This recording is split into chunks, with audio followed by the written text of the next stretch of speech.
Hello everyone! Welcome to the seminar about managing nonverbal communication in an intercultural perspective. My name is Gabriella Polizzi. I am a professor of Sociology of Culture and Communication at the Core University of Enna, which is a town located in the south of Italy.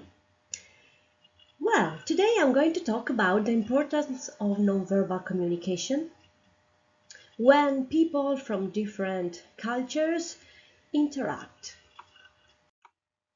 I divided my presentation into two parts. In the first part, which is, let's say, a more theoretical part, I'm going to talk about intercultural communication.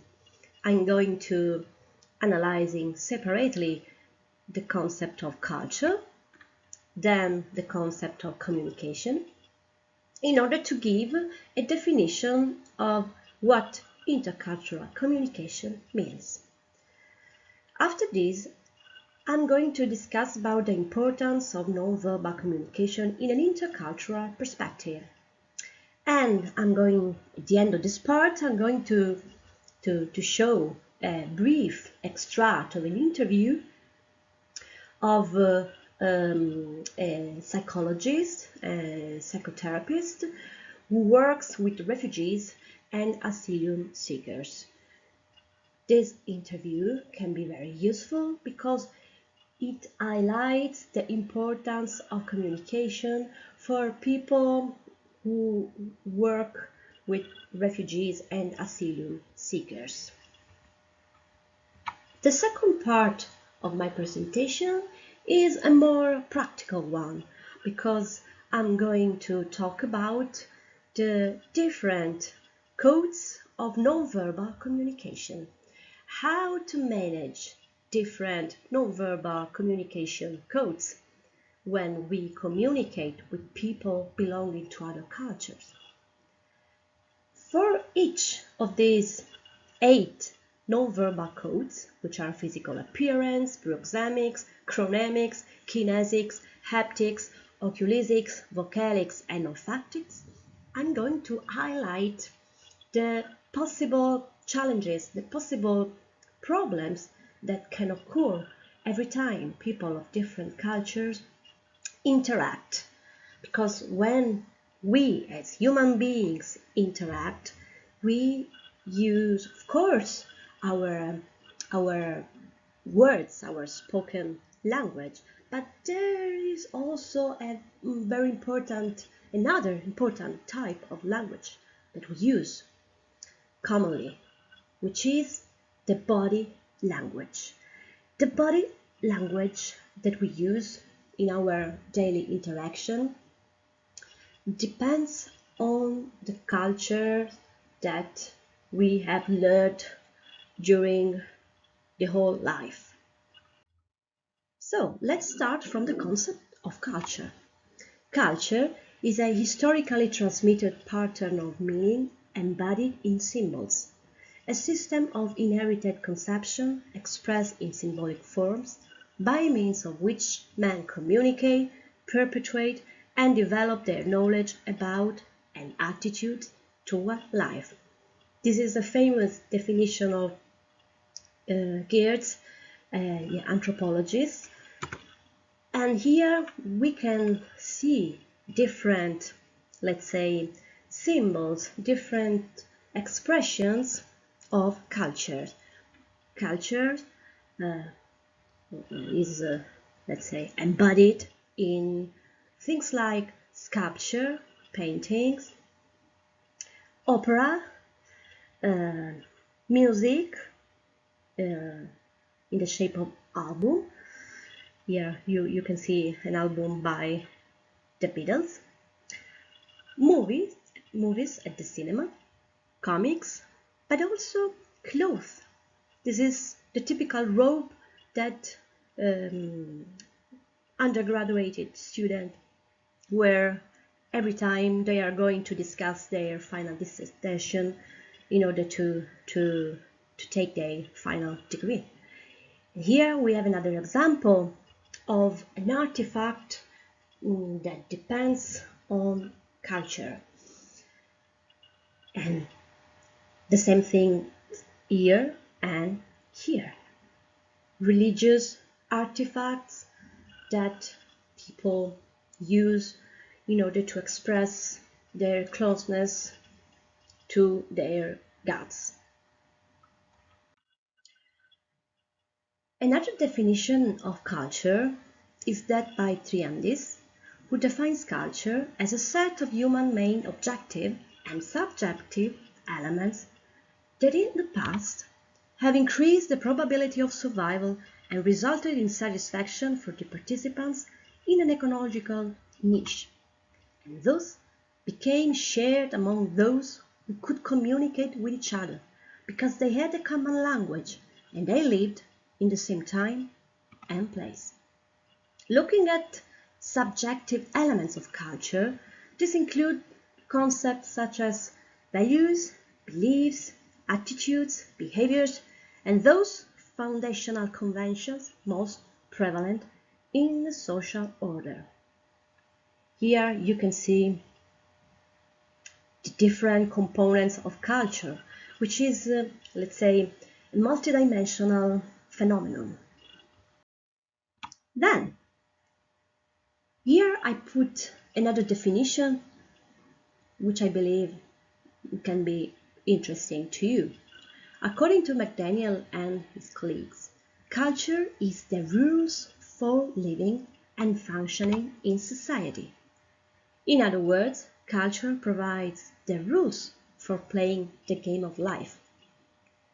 Cultural rules provide a framework that gives meaning to events, objects, and people. And the rules enable us to make sense of our surroundings and reduce uncertainty about the social environment.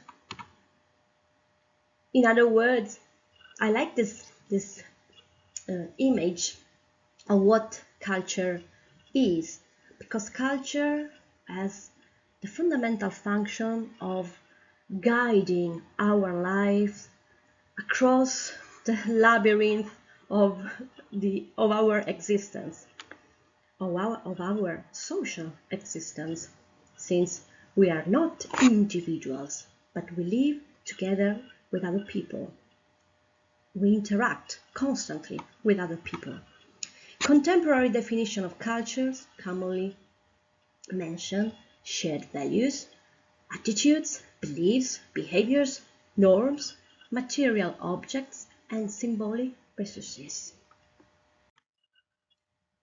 Looking at the other side, the other component of intercultural communication, which is indeed communication, according to Samovar and his colleagues, human communication is a dynamic process in which people attempt to share their thoughts with other people through the use of symbols in particular settings.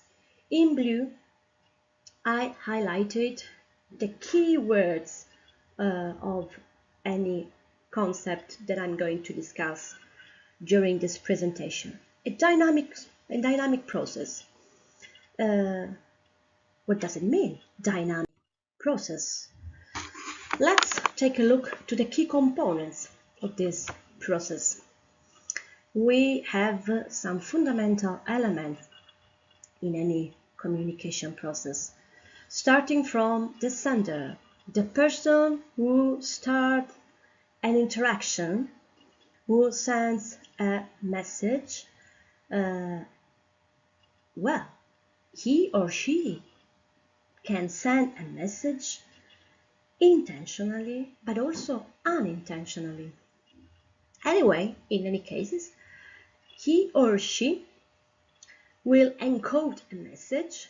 That means will choose particular expressions, particular way of expressing a message that can be, for example, spoken words, written words, but also visual text, such as photographs, such as videos, but also clothes and expressions such as dances, music.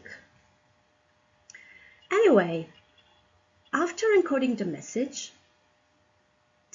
itself can be delivered through a channel. In this moment, I'm talking, I'm speaking, I'm pronouncing words, and these words are traveling through the air. In this case, the channel I'm using is the air. You, as receivers, as the final recipients of my message, are decoding the message. You are giving an interpretation to my message.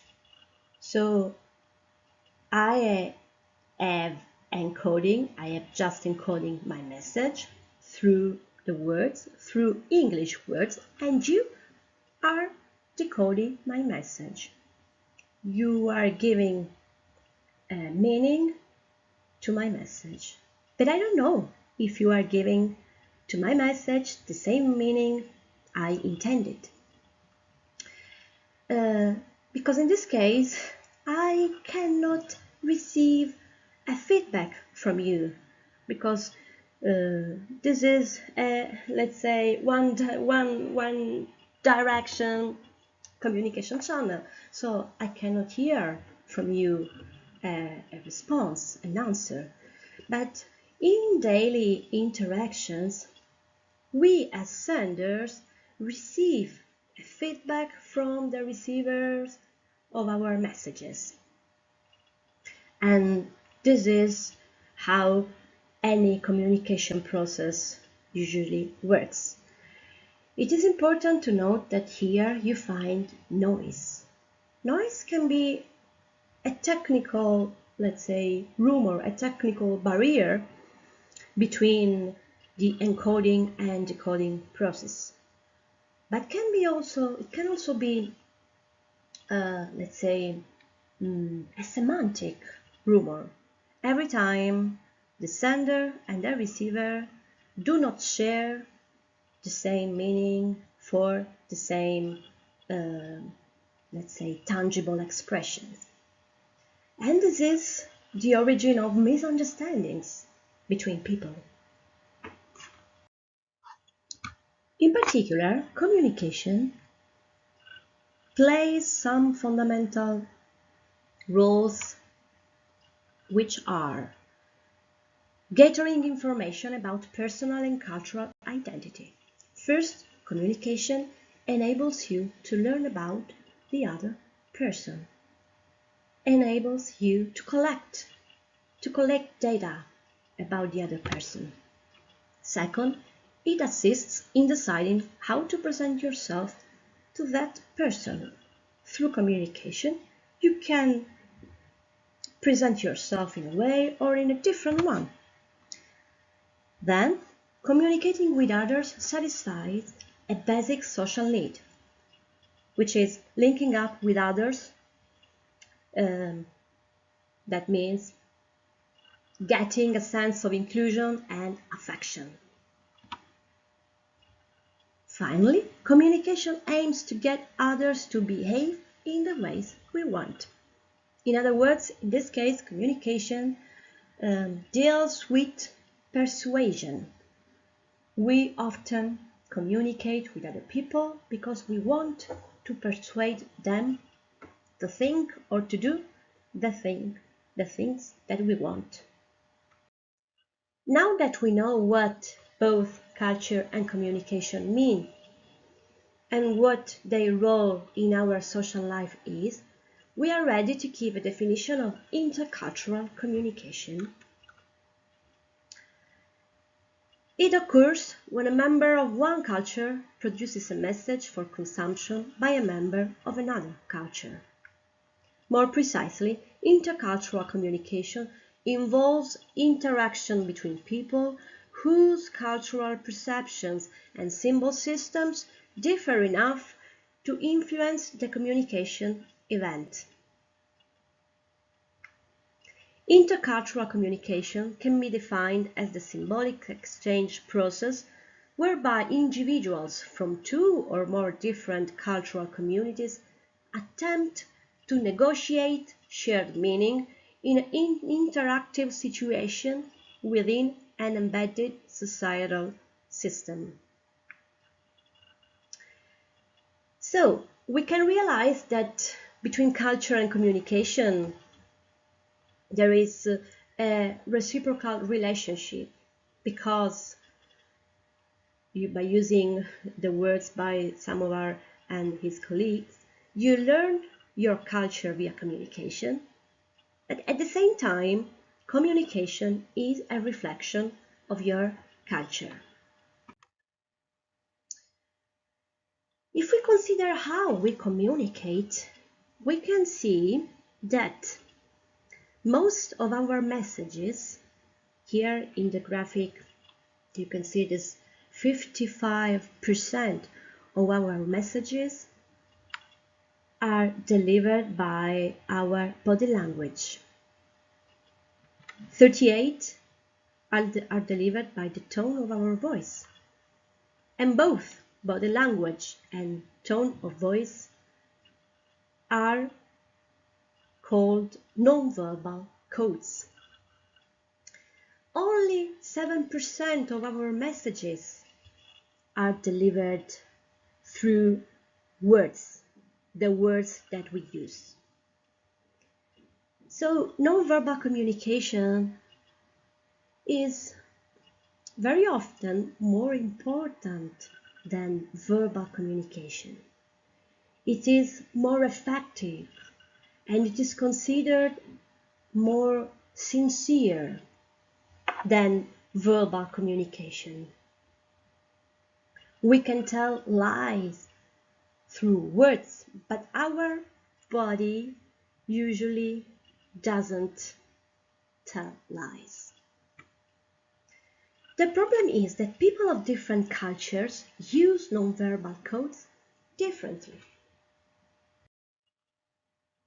Before analyzing how nonverbal communication works and what types of problems can occur every time people of different cultures interact, I think that you can find it useful to listen to the interview to a clinical psychologist and psychotherapist who assists refugees and asylum seekers at ICAR Foundation in Bucharest, Romania. This is a good example of how delicate the managing of verbal communication is every time you work with refugees and asylum seekers. Not to mention how difficult managing non-verbal communication can be. Primul lucru este discuția asta referitoare la procedura de azil, ce se întâmplă în continuare, pentru că de multe ori nu știu ce li se întâmplă, care sunt pașii care urmează pe care urmează să-i parcurgă, cum decurge procedura, ce să se aștepte. Apoi când li se stabilește data la care vor avea interviul în fața unui ofițer de la imigrări, cu ceva timp înainte noi facem un fel de pregătire pentru acest interviu, în care sunt... Deci voi faceți și activitate de informare și de informare, da, și de informare și de pregătire. Iar pregătirea psihologică pentru interviu am constatat că este foarte importantă, pe lângă faptul că îi diminuează un pic anxietatea asta a interviului și până la urmă este și teama de necunoscut, pentru că nu știu ce se va întâmpla acolo. În momentul în care ei obțin o formă de protecție, în mod teoretic ies din asistența noastră, dar mai facem și voluntariat și îi asistăm în continuare pe cei care au nevoie și care ne cer ajutorul. Cea mai mare provocare este cea a comunicării.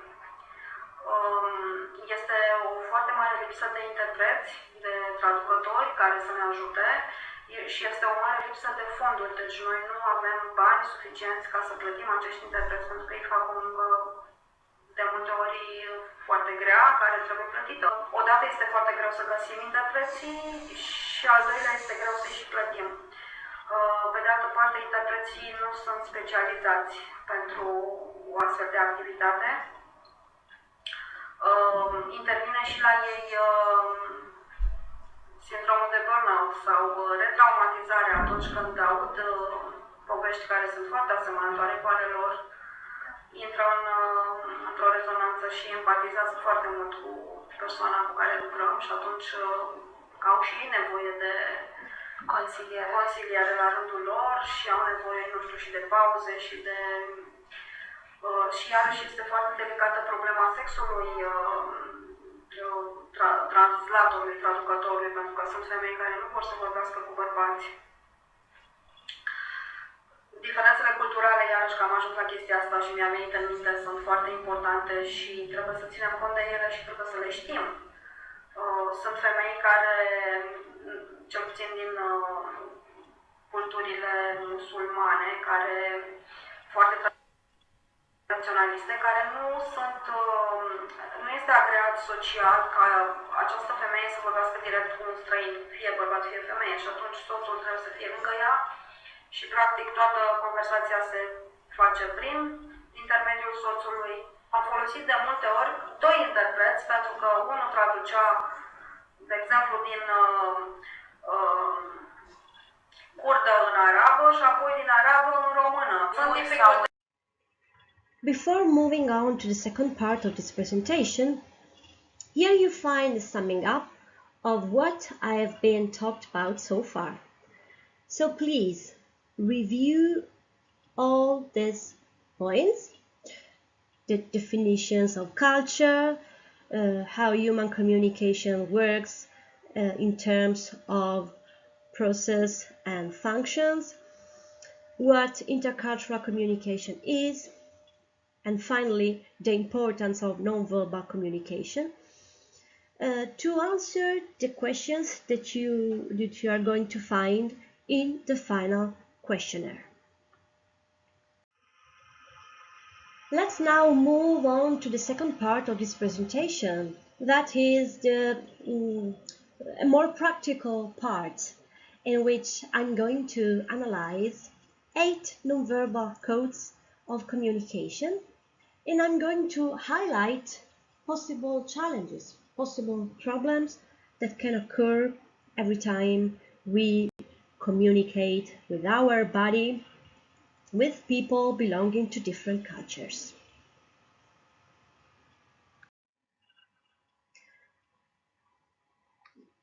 Let's start from physical appearance. Physical appearance includes stable physical features of human beings such as gender, height, weight, skin color, and body shape, as well as the strategic cues of artifacts associated with one's physical appearance like clothing, jewelry, makeup, hairstyles, and accessories. The most important thing to remember is that all of these elements play an important role during initial encounters. Let's think about the traditional garment of Indian women known as sari or sari. Different patterns, colors, and materials, as well as different ways to wear it, often indicate different ages, subcastes, and region to which women belong. So the way we wear is an important indicator of our personal and social characteristics. Now, the second nonverbal code is proxemics. Proxemics refers to the use of space and distance between two or more people, and it includes the managing of at least 3 elements that are personal space, sitting, and furniture arrangements. Furniture arrangements can be things like chairs, desks, tables. Now I'm going to focus my attention just on personal space. And I'm referring to the famous model by Hall, anthropologist Hall, who distinguished four proxemic zones, going from intimate to personal to social to public. We, in the figure, we are the person, the black figure, we keep particular distances depending on how our relationship with other people is close. The closer the relationship is between us and the other person, the smaller the distance between our body and his or her body will be. Very important thing to remember is that relevant differences exist in the way people of different cultures manage interpersonal distances. As emerged from numerous studies, people from Mediterranean and Latin cultures maintain close distances, whereas people from Northern European and Northeast Asian cultures maintain greater distances. Please pay attention to the fact that any violation of these zones can result in feelings of anxiety and discomfort. Looking now at what scholars call chronemics. Chronemics concern how people in different cultures structure, interpret, and understand the time dimension. Temporal regulation, as the attitudes we have about time, depends on culture. When cultures employ time in dissimilar ways, misunderstandings and even antagonisms can occur. Two opposite patterns of time that govern different cultures can be distinguished. The monochronic time schedule, typical of cultures from the United States, Germany, and Switzerland, and the polychronic time schedule, typical of Arab, African, Latin American, Asian, and Mediterranean cultures. In this table, you find the most important differences between monochronic time people and polychronic time people. For example, monochronic time people do one thing at a time, while polychronic time people do many things at once. Monochronic time people concentrate on the job, while polychronic time people are easily distracted and subject to interruption. Monochronic time people take time commitments seriously, whereas polychronic time people consider time commitments an objective to be achieved, if possible, whenever possible, and so on.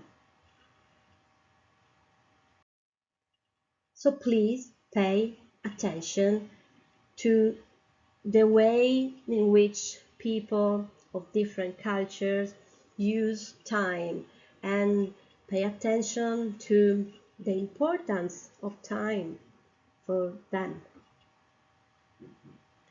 Let's go now to kinesics. Kinesics is the study of posture, body movement, gestures, and facial expressions. A similar definition of kinesics is communication of the body in motion and includes aspects of people's facial expressions, body movements, gestures, and conversational regulators. I'm going to focus on facial expressions. The face is capable of producing thousands of different expressions. It appears that there is consistency across cultures in our ability to recognize at least 7 emotions in an individual's facial expressions. We can refer to these recognizable facial emotions by the acronym SADFISH. SADFISH means sadness, anger, disgust, fear, interest, surprise, and happiness. People are able to recognize not only the emotion, but also the intensity of emotion and often the secondary emotion being experienced. However, the ability to recognize specific emotions on the set fish list may vary from one specific culture to the next. For example, studies indicate that students in the United States are better at identifying anger, disgust, fear, and sadness than are Japanese students. The reason is that Japanese students learn at a very young age to suppress their facial emotions, because this display can be threatening to others and also create disharmony in their everyday relationships. Another element of our kinesic behavior is posture.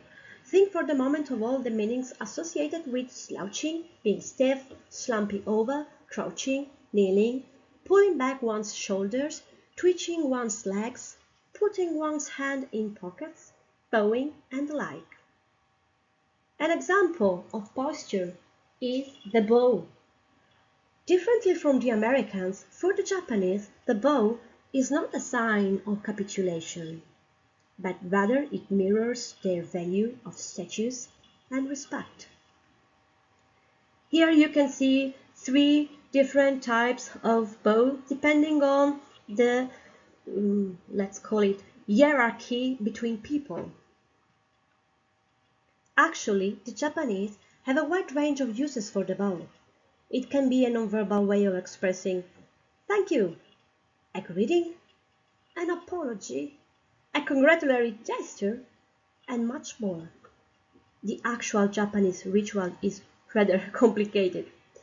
So the lesson we can derive from this example is that we should be careful every time we use our body to communicate.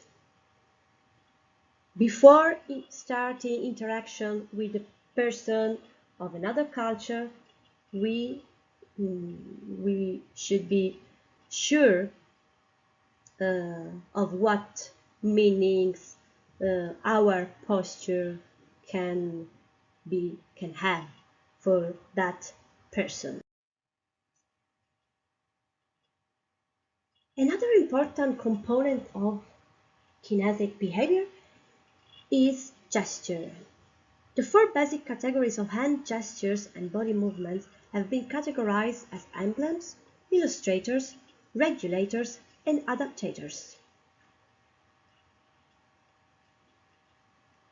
Emblems are gestures that substitute for words and phrases. The nonverbal gesture replaces the need to speak. For example, when you shrug your shoulders to say, I don't know, this is an emblem. Illustrators are nonverbal hand gestures that we use along with the spoken message. They literally illustrate the verbal message. For example, when you are describing a shape, such a heart, you are likely to make round angles with your thumbs and touch your fingers together. Regulators are nonverbal behaviors we use in conversation to control, to maintain or regulate the pace and flow of the conversation. For example, when we are listening to someone, we acknowledge the speaker by nodding our head and adjusting or maintaining eye contact. Finally, adaptators are habits or gestures that fulfill some kind of psychological or physical need. Some adaptators are learned within a culture, for example, covering the mouth when we sneeze or covering the mouth when we laugh aloud. Others are more automatic, for example, scratching an itch on your head, picking your nose.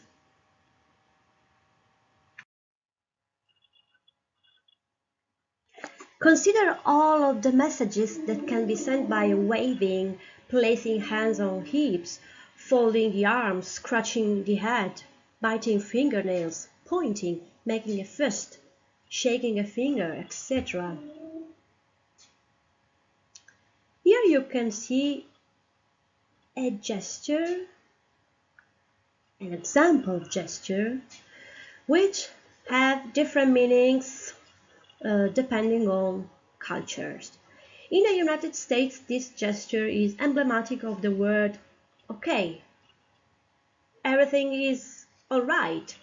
But in Japan and Korea, it traditionally signifies money. And among Arabs, this gesture is usually accompanied by a baring of teeth, signifying extreme hostility. To a Tunisian, the gesture means I'll kill you. And in some Latino cultures, the circle with the thumb and index finger is an obscene gesture. So the lesson here is paying attention to how you use your gesture while communicating with people belonging to different cultures.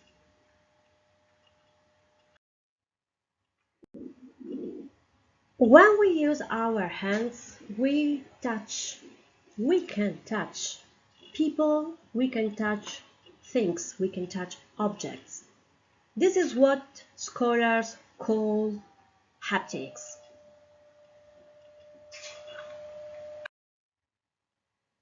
Every culture has a well-defined set of meaning connected with touching. That is, each culture defines who can touch whom, on what parts of the body, and under what circumstances. So prescriptive are these cultural definitions regarding touch that in the United Arab Emirates, a British couple was sentenced to 1 month in prison for kissing in public. An example: you may recall the upheaval created in Great Britain when First Lady Michelle Obama was introduced to Queen Elizabeth and touched the Queen as part of her greeting. Shaking hands and even hugging dignitaries is common in the United States, but it is taboo in Great Britain. Another fundamental code of nonverbal communication is what scholars call oculesics. Oculesics is the study of messages sent by the eyes, including eye contact, blinks, eye movements, and pupil dilation. Because eye contact has been called an invitation to communicate, its variation cross-culturally is an important communication topic. Here you can find two opposite examples of the use of eye contact. In North America and Western Europe, direct eye contact communicates interest and respect. On the other side, while Japanese people may look away from another's eyes almost completely to be polite. So in one case, it is important to look someone directly in his or her eyes, but in the other, in the case of Japanese, you should avoid this behavior if you want to be polite, if you want to avoid creating embarrassment in the other person. Every time we talk, we use specific sounds. This is what scholars call as vocalics. Vocalics or paralang includes all the nonverbal elements of the voice. Research reveals that how a person's voice sounds can influence perceptions related to the individual's emotional state, social class, credibility, comprehension, and personality. As highlighted by Samovar and his colleagues, paralang can be divided into 3 categories. The first one is vocal qualities, which include elements like volume, rate, pitch, tempo, resonance, pronunciation, and tone. For example, Arabs speak with a great deal of volume because for them it connotes strength and sincerity. For the Japanese, A gentle and soft voice reflects good manners and helps maintain social harmony, two important values in Japanese culture. A second category of vocalics or paralang is vocal characteristics, which are vocalizations that convey a learned meaning for members of a specific culture. They include laughing, giggling, crying, moaning, whining, yawing, sneezing, etc. For example, in both France and Argentina, it is considered rude to yawn in public. And in much of Europe, whistling during a public performance is a message of disapproval and ridicule. For many Muslims, the simple act of sneezing, "Achoo," is interpreted as a blessing from God.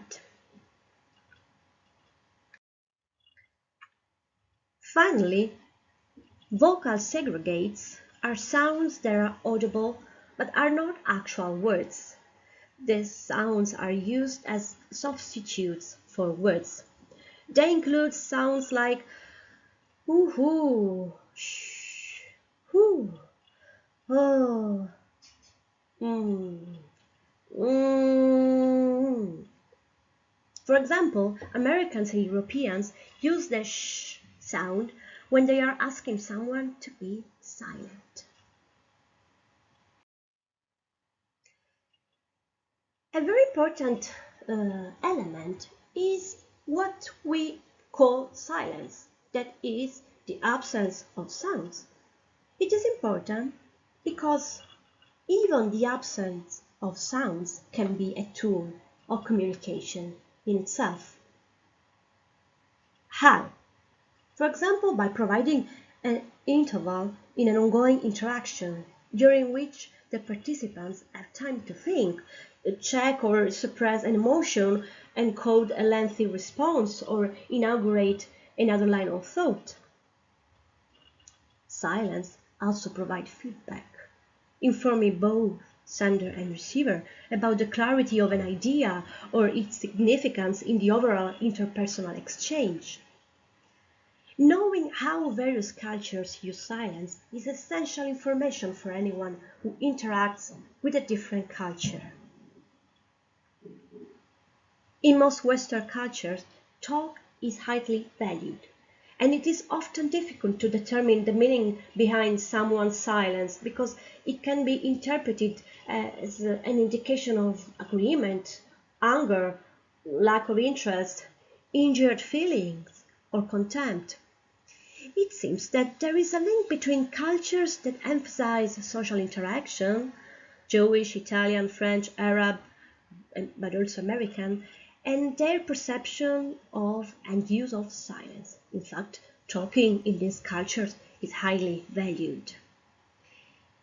In the Eastern tradition, the view of silence is much different from the Western side. For example, the Japanese emphasis on silence serves a variety of purposes. First, among family members, silence is actually seen as a way of talking. Second, silence in Japan is linked to credibility. So a person who doesn't speak is considered an honest person. Finally, the Japanese also use silence to avoid both conflict and embarrassment. In other words, every time Japanese people do not agree with the view, the words, the ideas, or also the behavior of a person, they prefer not showing that they are disagree. They prefer being silent in order to avoid conflict. The last nonverbal code is what scholars call olfactics. Olfactics refers to interpersonal communication via smell. Americans are the most smell-aversive culture in the world according to Anderson. While most of the world's people emit natural body smells, cultures in the most developed parts of the world use an array of cosmetics to eliminate body odor or to replace it with artificial smells. Here you can see a bottle of perfume that serves as a means of covering our natural body smell. In their comparative study investigating what feelings are associated with special odors between Swiss, British and Singaporean populations, Verdensi and colleagues found more similarities between Swiss and British people, as well as more differences between the two European cultures and the Asian. The lesson here is that we should pay attention to how we use perfume when we interact with people of different cultures in order to avoid hurting their feelings or avoiding launching ambiguous messages to them. Now, here you find the summing up of the second part of this seminar. Please remember that people of different cultures differ in their use of the following 8 nonverbal codes: physical appearance, proxemics, chronemics, kinesics, haptics, oculesics, vocalics, and olfactics. Misinterpreting the nonverbal actions of people of different culture is commonplace. So, raising awareness toward how the 8 nonverbal codes work in each culture can lead to more respectful, peaceful, and fruitful intercultural relationships. So, before starting an interaction with a person of a different culture, check for all of these 8 nonverbal codes that are used by that person, and be sure that you are not going to use these nonverbal codes in a way that could hurt the feelings of that person. And now we are at the end of this presentation. Here you find the summary of all the topics that I have been talked about so far. So please review each topics before answering the question that you are going to find in the final questionnaire. I leave you in this final slide the complete list of the references that I have used in my seminar. If you have any questions, you can write me an email at the address that you find here below. Thank you for your attention. Have a good day, enjoy your life, and bye-bye.